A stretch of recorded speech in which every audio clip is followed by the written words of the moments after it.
get your workout to follow along with me if you have Are it you right there. recording this? Yes.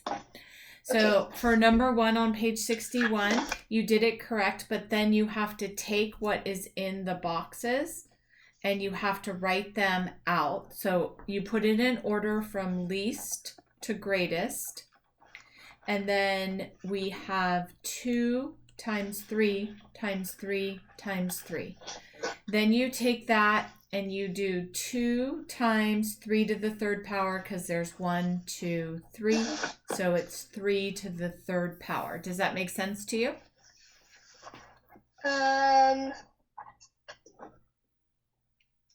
You take what's in the boxes, you write it out from least to greatest, and then you do 2 times 3 to the third power because there's 3 of these.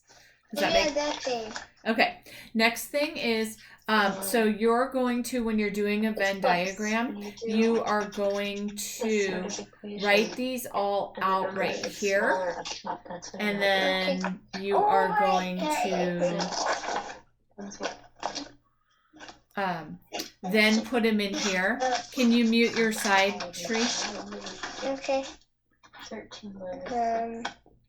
Okay, awesome. So you're going to write them out here first, and then you're going to see what are the ones that are the same, and then you put those in the part that both circles overlap on, and then anything that is on not circled, you put on the sides. So we have 15 here, and I put 5 and 15. 18 here, I put 2, 6, 9, and 18 here. Next one is the average cost. So you did all of that correct, but you have to find the average cost of all of them for the second part of the problem. You have to add all of the totals and then divide by 4 since they gave you 4 totals. So I'm doing an example here. This is not the example from your book. You have to redo that one. So you're going to redo all of the ones that you did incorrect in your book, and you're going to do it in like red pen or blue pen or something that shows that you had to make some corrections. So suppose my CD costs were $100, $50, $75, and $100. This is on page 63, number 7. That would come out to $325, and then I have 4 groups. So here's 1, 2, 3, 4. If I had 5, I would be dividing by 5. If I had 2, I would be dividing by 2. But they gave me 4 totals. So I'm going to divide it by 4, and the average cost is $81.25. So you're going to do that same exact thing to your numbers, which are not 150 and 75 and 100. So you're going to do that to number 7 on your page and figure out what that is. Is it like doing the average, mean, median, and mode? Except it's exactly the same. Yeah. Okay. All right. So I'm going to go over number 8. So number 8, we have, do you see number 8, honey? When they give you the total, but they don't give you the number of hours worked, you have to divide the total by the total, you have to divide the total money earned by the earnings per hour, and that'll give you the hours worked. When they give you the total money earned and the number of hours worked, then you divide by those 2 numbers to get the missing one. Does that make sense to you? Wait, could you say the first one again? So whatever one that they're giving you, like this, they're giving you 2 parts. Your job is to fill out the third one. So you're going to either multiply or divide the 2 numbers that they give to you depending on what they're asking you. So for example, for this one right here, this is the total money earned, and this is how much they earn per hour. If you divide these 2 numbers, it's going to give you this. Now for these ones, they're giving you the total money earned and the number of hours. So now you're going to divide these two to get this one. Does that make sense to you? So, if they give you total money earned and numbers hours worked, you multiply that? No. You're always going to just be dividing the two that they give you for this particular example. So this one, you're going to do $23.75 divided by $9.50. This one, you're going to do $28.38 divided by 3.3, and it's going to give you this one. You're going to divide these two, and it's going to give you this one. And you're going to divide these two, it's going to give you this one. You're going to divide these two, and it's going to give you this one. Does that make sense? Yeah. Okay, our next one I didn't go over. How did these ones go for you? Wait, which one? Is this good? Yeah. Was this fine? I think I got number 10 wrong. I'm not sure. Okay, so basically what we're going to be doing is the distance around the... Did you get the pictures? Yeah. The distance around the outside of Cedar Park is 0.8 miles. Joni ran 0.25 of the distance around. How far did she run? So you're basically going to do 0.8 divided by 0.25. And I got 3.2.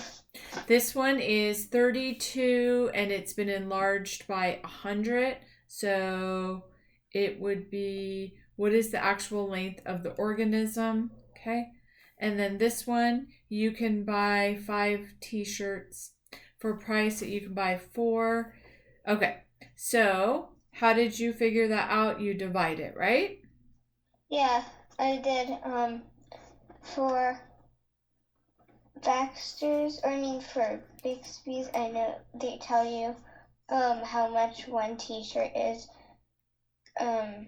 out of 4, and then I multiplied that by 4 to get how much it costs. 4 t-shirts cost at Bixby's, and I know it's the same at Baxter's because it says it in the word problem. And then I did. Wait, I'm confused now.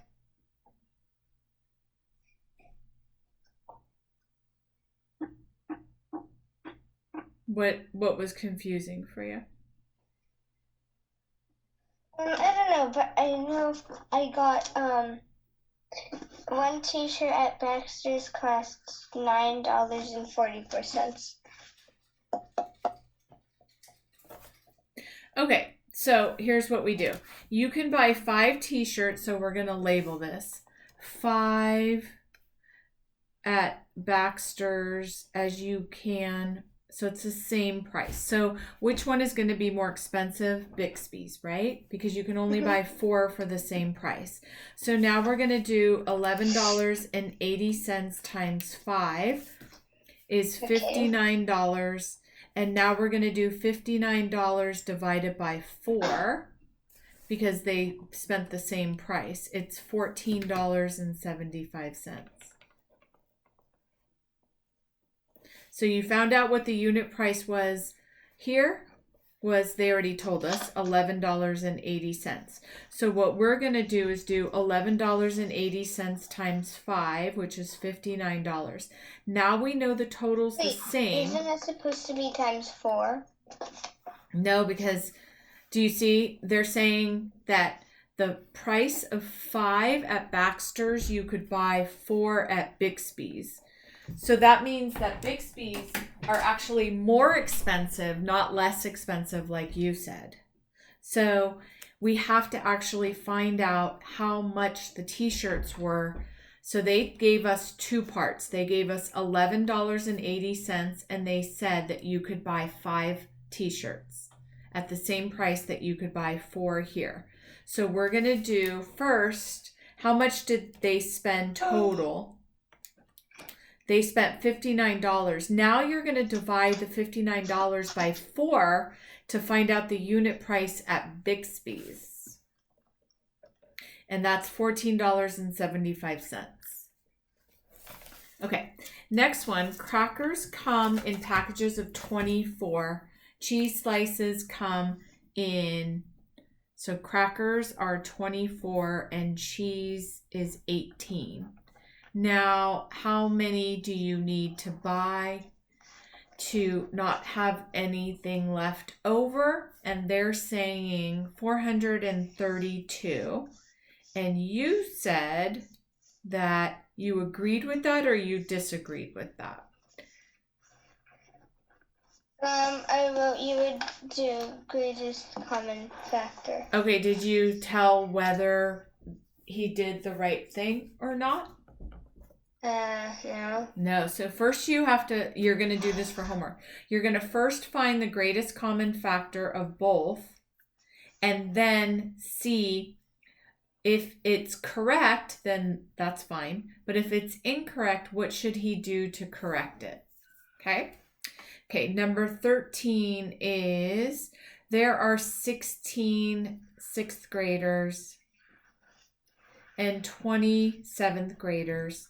And for the first project, the club sponsor wants to organize the club members into equal groups so that each group will only have 6th or only 7th.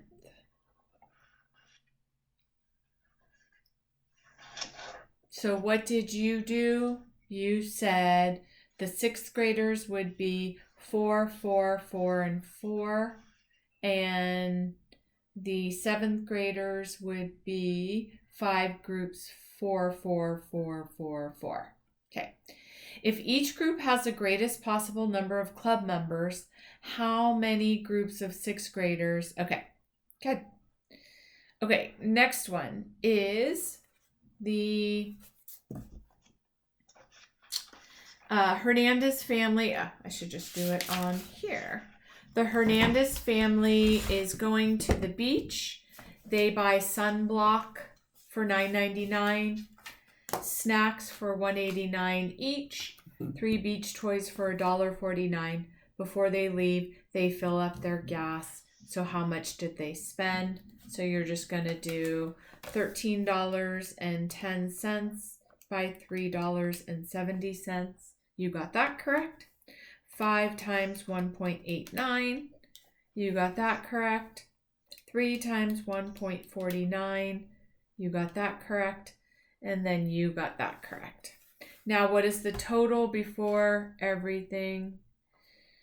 Before tax. So you added all of that up and you got, looks like $92.40. Is that correct? I got $72. Okay, it's hard to see it.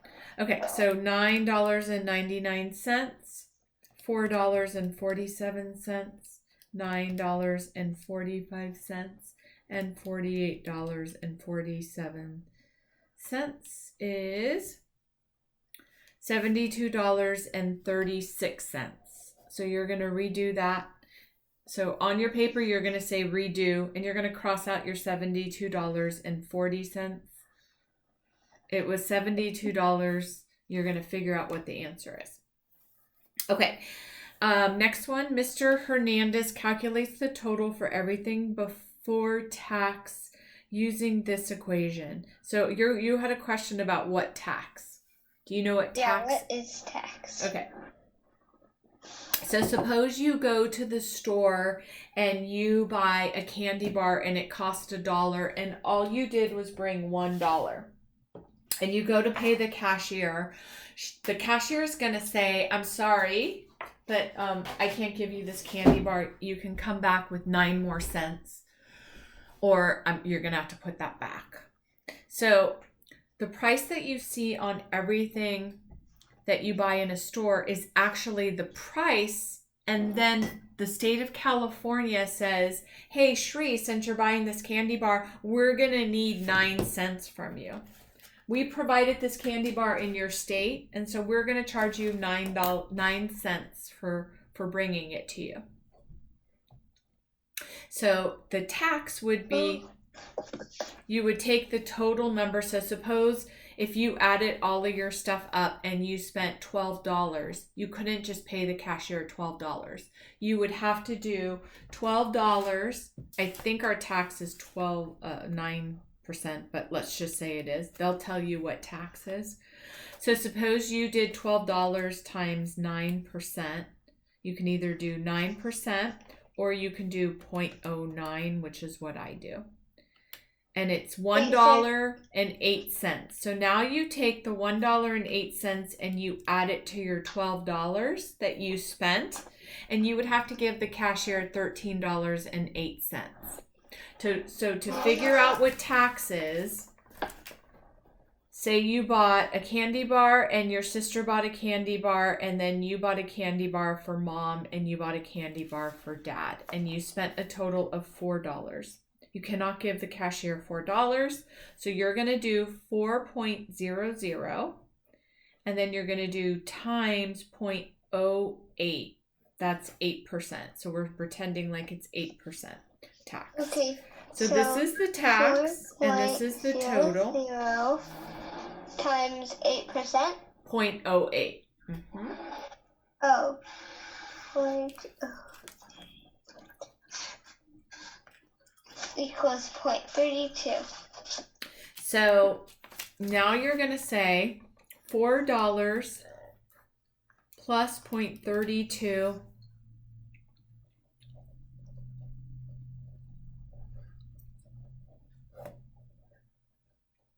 You're going to have to give the cashier $4.32.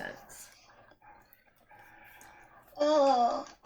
Okay, so your homework for this week is to correct all of that stuff and send me the corrections. And then for this, we are just going to go over, because you're going to start page 67. We are going to do fractions. You multiply this times this and this times this. You know how to do that, right? Yeah. And then you simplify, which means you find a common number. So for example, 42 thirds, 42 and 3 has a common number of divided by 3. So you're going to do 42 divided by 3 equals 14 over 1. Okay, you know you're still recording, right? Yeah, I would like to record this. Okay. So for fractions and decimals, we know to write 0.5 as a fraction. We did that already last time. We take this, it becomes our numerator, and then wherever this left off becomes our denominator. Since it ended in the tenths, then we put a denominator of 10. Now we have to put it in the simplest form. So we take the 5 and the 10 and we say, what are the factors that go into 5 and 10? 1 and 5, 1, 5, and 10. We circle the greatest number and we divide 5 by 5 and we divide 10 by 5. 5 divided by 5 is 1. 10 divided by 5 equals 2. So it's 1/2. Does that make sense to you? Yeah. For this one, it's 1.25. 1 is my whole number. So I'm going to put a 1 right here. And then my fraction is 25. This always becomes the numerator. And it's ending in what place value? 100. Yep, so that is our denominator. And then what are the common numbers that go into 25 and 100? 25, right? So I divide this by 25 and I divide this by 25. So it's 1 and 1/4. Does that make sense? Yeah. All right, so that's how you change a decimal into a fraction. In your book, you're going to do number 71. You're going to do number 3, number 5, number 6. And remember, we can either change this to 100 to get it to a fraction that makes sense to us, right? Yeah.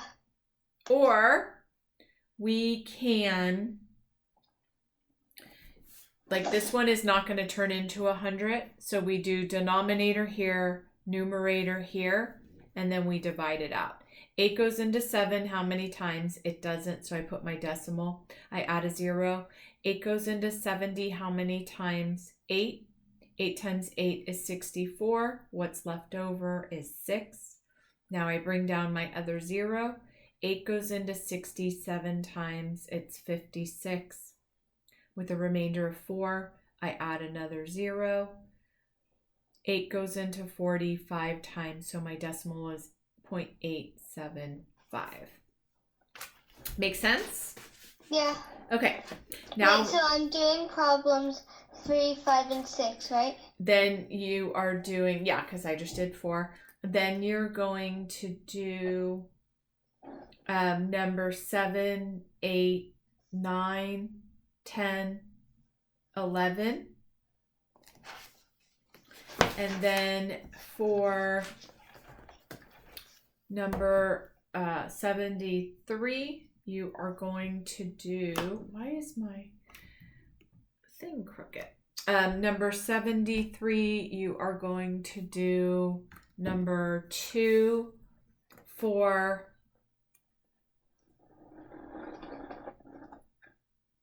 7, 8,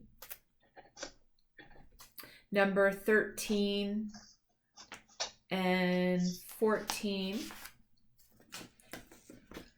And then on number 74, you are going to do number 3, 4, 5, and I'm going to do this one for you right here.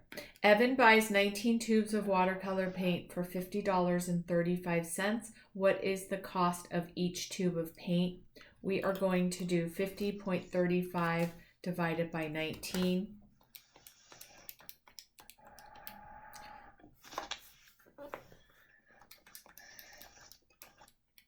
$2.65. Does that make sense to you?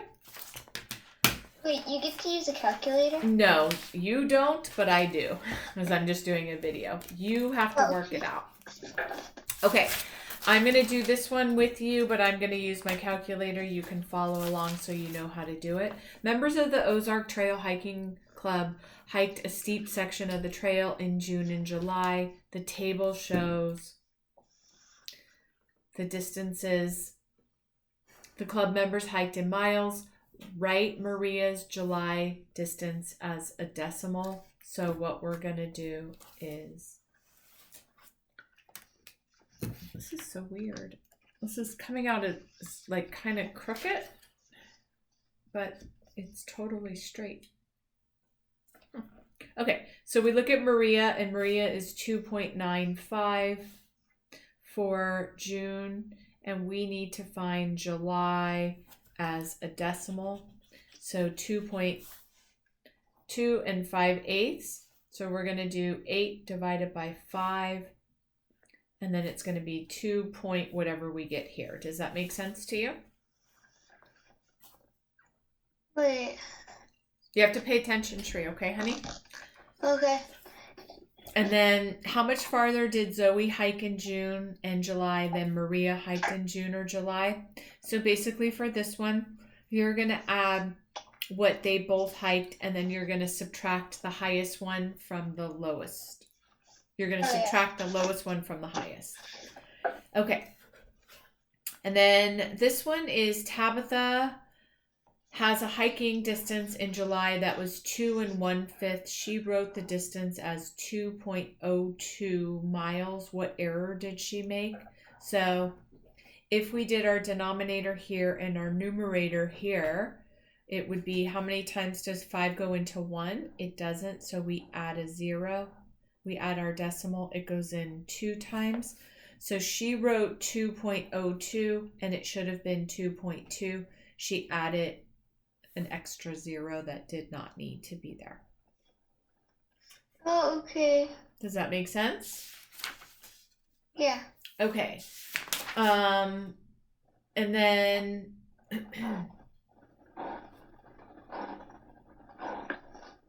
to compare fractions and decimals, you have to figure out, this is page 76, you have to figure out are you going to change the decimal into a fraction, or are you going to change the fraction into a decimal? So you have to compare the same. If you compare this decimal, you have to make this into a decimal, or if you want, you can change this decimal into a fraction, but you cannot compare a decimal to a fraction very easily. Does that make sense to you? So you pick whatever you want to do, and then you figure out which is bigger. So on page 77, you're going to do number, why is this so crooked? It's so weird. Number 2, 3, 4, and then 6 and 7. And I think that'll be enough homework. Do your corrections too, but those will be quick since we already went through them, and then you can look at this video as well.